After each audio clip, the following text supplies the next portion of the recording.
Salut tout le monde, c'est Jérémy, ça c'est le Xiaomi Mix Flip, le premier smartphone au format flip de Xiaomi, et vu que Samsung m'a prêté le Z Flip 6, je me suis dit que ça pouvait être intéressant de comparer ces deux modèles, le premier d'une génération et le sixième modèle pour l'autre. Je vous prévois encore un test plus détaillé sur le Mix Flip, donc n'hésitez pas si vous avez des questions après cette vidéo, pensez à vous abonner et on commence tout de suite par le prix. Alors la première chose à prendre en compte ici, c'est que le Xiaomi Mix Flip est sorti en Chine seulement pour le moment et qu'on pourra seulement se le procurer en l'important. Il a été indiqué qu'il sera prochainement disponible en Europe, mais sans date précise.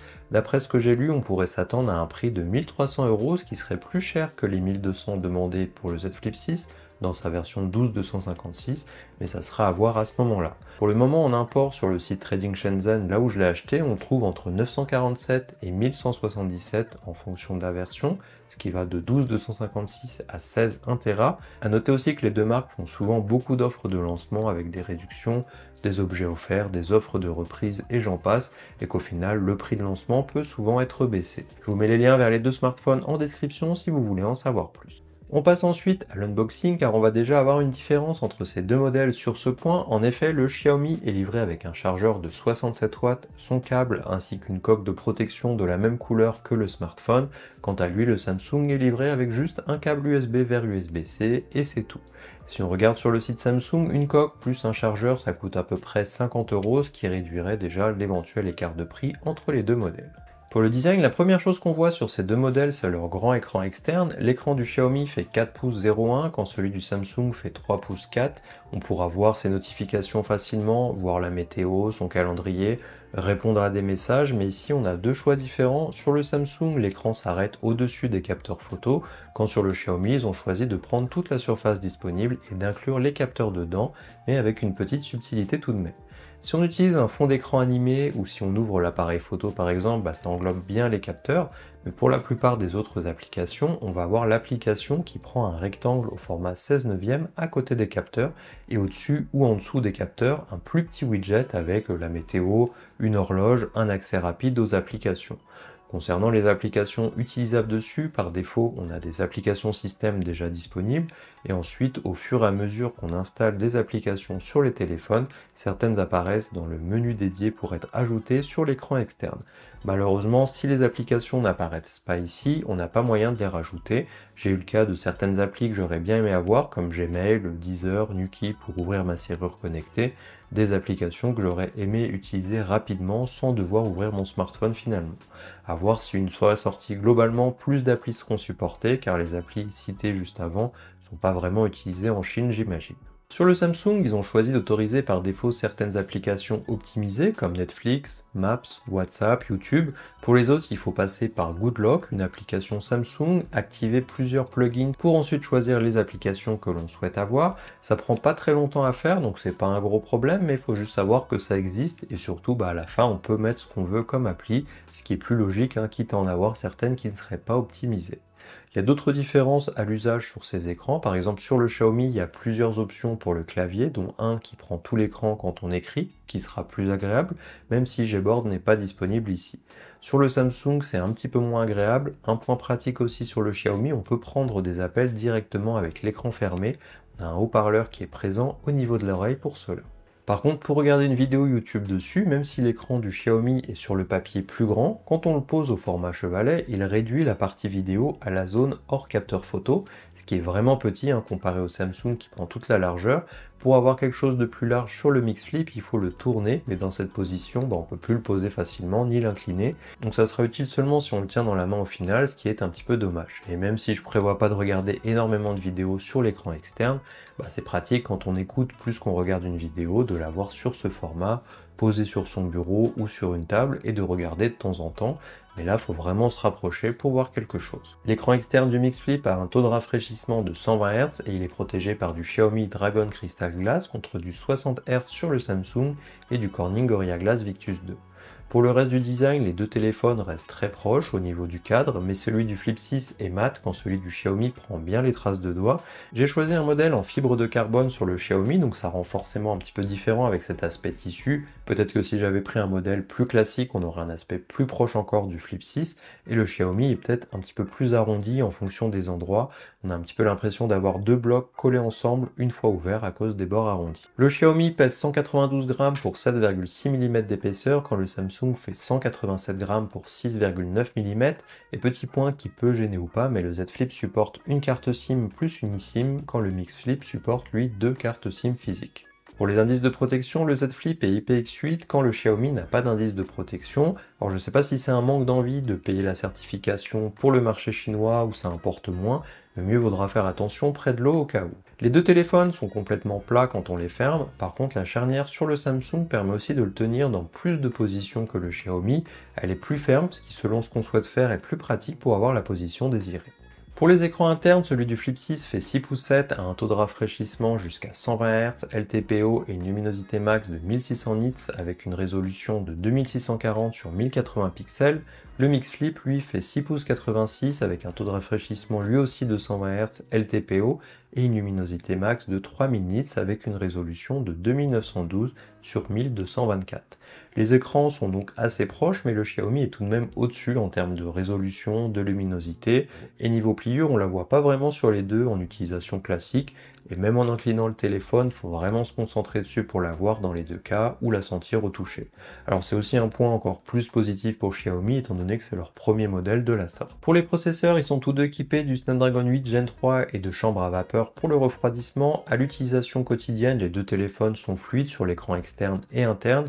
Je vous affiche différents benchmarks que j'ai pu faire. Par contre, sur le Xiaomi, j'ai remarqué qu'il avait tendance à chauffer. Et par exemple, sur le test de 3D Mark, qui dure 20 minutes et qui du coup refait plusieurs cycles d'affilée pour voir la stabilité. Bon, sur le Samsung, le score est pas top à 37%, mais le Xiaomi plante avant d'arriver au bout après 4 ou 5 cycles, donc 4-5 minutes, avec un message de surchauffe à l'écran et qui lui-même devient brûlant. À voir si ça sera corrigé avec des mises à jour par la suite ou lors du lancement en Europe. Après un benchmark, ça reste une utilisation particulière du téléphone et en utilisation classique, j'ai pas eu ce message d'erreur par exemple. Pour le système aussi, même si on compare un système global et un système chinois, on voit que le Z Flip est plus mature avec la possibilité par exemple de splitter l'écran en deux dès qu'on plie le téléphone, l'utilisation de Galaxy AI avec le système de traduction qui utilise l'écran externe pour afficher le texte et qui apporte une vraie utilité à cet écran, la possibilité d'avoir plus d'applis sur l'écran externe, des widgets et ce genre de choses. L'autre avantage du Samsung, c'est les 7 ans de mise à jour majeure. Chez Xiaomi, j'ai pas trouvé d'infos, mais je pense qu'on peut plutôt compter sur 4 années. Pour la partie photo-vidéo, on aura deux capteurs principaux à chaque fois, un ultra grand angle et un grand angle sur le Samsung de 12 et 50 mégapixels, quand Xiaomi a fait le choix d'utiliser deux capteurs de 50 mégapixels, un grand angle et un zoom x2. Pour le selfie, on a un 10 mégapixels sur le Samsung et 32 mégapixels sur le Xiaomi. Concernant les capteurs principaux, c'est deux choix différents qui ont été faits. En fonction des préférences, ça peut permettre de se décider. Si vous faites des selfies en groupe, l'ultra grand angle est plus pratique par exemple, mais vu qu'il est moins bon que le principal, si possible, il vaut mieux utiliser celui-là et éviter aussi au passage les déformations. Personnellement, je préfère le choix de Xiaomi car je me retrouve plus souvent à vouloir utiliser un zoom qu'un ultra grand angle et ça permettra aussi de s'en servir pour les portraits par exemple. Par contre, c'est sûr que le Z Flip sera plus polyvalent car on peut faire ultra grand angle, puis zoom numérique, alors que forcément sur le Mix Flip, on ne pourra pas faire d'ultra grand angle numérique. Après, le zoom x2 puis x4 du Mix Flip sera quand même meilleur que celui du Z Flip à mon goût, bien entendu vu que le x2 sera optique dans ce cas-là, et donc on aura à cropper dans le x2 pour avoir le x4. Le Xiaomi dispose aussi du partenariat avec Leica qui permettra de choisir plusieurs modes de couleurs entre naturel et vibrant pour avoir quelque chose de plus saturé et bénéficier aussi de leur expertise sur l'aspect global. Sur les photos d'exemple que vous voyez, j'ai choisi le mode vibrant qui est donc un petit peu plus saturé que celui qui est naturel, mais comme on le voit, il est quand même moins saturé que le Samsung de façon générale.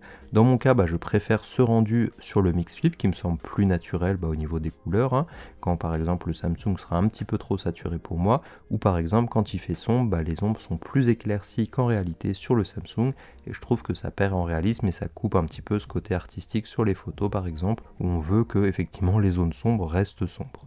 Dans les deux cas, on n'a pas le même niveau de performance ou le même nombre de capteurs qu'on aurait sur un smartphone dit normal à 1200 €, où on aurait au moins 3 voire 4 capteurs. Il faut bien le prendre en compte aussi car par exemple via les promotions, pour le même prix on aurait un S24 Ultra bien plus efficace dans ce domaine, où il y aura plusieurs capteurs, des performances aussi de meilleure qualité et ce genre de choses. Le Xiaomi Mix Flip a une batterie plus grande que le Samsung Z Flip 6 avec une capacité de 4781 mAh contre 4000 mAh, et pour la recharge, le Xiaomi a une charge bien plus rapide de 67 watts tandis que le Samsung ne prend en charge que 25 watts. Pour le sans fil, 15 watts sur le Samsung, et malheureusement le Xiaomi ne supporte pas cette fonctionnalité. Personnellement, j'ai même pas de chargeur sans fil, mais quand on est habitué, ça peut être un petit peu embêtant.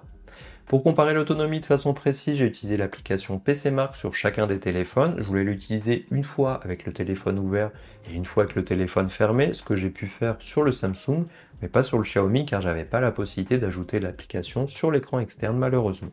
Sur le Flip 6, j'ai obtenu 12h13 écran ouvert et 21h27 écran fermé, c'est d'ailleurs mieux que l'année dernière. Pour le Xiaomi, 14h12 écran ouvert. Dans les deux cas, il vaut mieux utiliser au maximum le téléphone fermé pour préserver la batterie. Je ne peux pas vous dire si le Flip tient plus longtemps sur l'écran externe, car même avec la batterie plus grande, c'est pas forcément le cas, vu que son écran est plus grand et qu'il a un taux de rafraîchissement plus élevé. Par contre, là où je peux vous dire sans réfléchir que le Xiaomi est meilleur, c'est sur le temps de charge, 53 minutes pour passer de 5 à 100% avec le chargeur fourni, contre 1h40 pour une charge complète sur le Z Flip 6, c'est vraiment long, et encore ça peut être encore pire si on n'a pas de chargeur Samsung, ce qui est mon cas, et vu qu'il n'est pas fourni avec le téléphone, forcément on peut passer à côté de cet avantage. Dans l'ensemble, les deux téléphones ont leurs avantages et leurs inconvénients. Pour le Xiaomi, niveau matériel, on est au-dessus du Samsung en termes de batterie, de chargement, d'écran externe et interne. Il est fourni avec un chargeur et une coque. Je dirais que la partie photo, vidéo est globalement meilleure aussi. Pour le Samsung, il a l'avantage de la norme IP, de la charge sans fil, d'une plus longue durée de mise à jour et surtout un système qui en est à sa 6e génération bien sûr. À l'heure actuelle, je dirais qu'il n'y a pas vraiment de choix à faire étant donné que le Xiaomi est seulement disponible en Chine et que pour un premier modèle d'un smartphone pliable, c'est peut-être un petit peu risqué de le faire importer car même si on peut le faire réparer en cas de souci, les délais sont vraiment longs. Par contre, quand il arrivera en Europe, là Samsung devra vraiment proposer de vrais changements l'année prochaine et pas seulement miser sur la partie AI et de légères améliorations car on va vraiment commencer à avoir de grosses différences entre les différents concurrents et Samsung, en tout cas au niveau hardware. Voilà, j'espère que cette vidéo vous a plu. Si vous avez des questions, laissez-les moi en commentaire et on se voit dans la prochaine vidéo.